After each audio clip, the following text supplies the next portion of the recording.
దేవుని మాట మనల్ని నిలబెట్టే మాట, జీవం గల మాట. ఆ మాటలు మనకు నిత్య జీవాన్ని ఇచ్చే మాటలు. అలాంటి మాటలను మనం శ్రద్ధగా విని ఆయన మనకు ఆజ్ఞాపించిన వాటిని అనుసరించినప్పుడు, దేవుని మార్గాన్ని అనుసరించడం.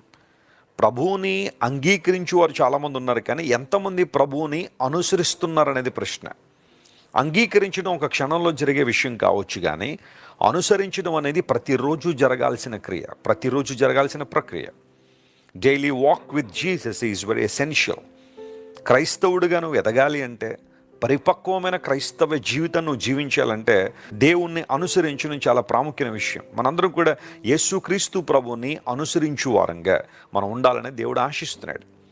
అలా అనుసరించినప్పుడు, దేవునికి ప్రాధాన్యత ఇచ్చినప్పుడు, భూమి మీద ఉన్న సమస్త జనముల కంటే దేవుడు మనల్ని హెచ్చిస్తానని వాగ్దానం చేశాడు.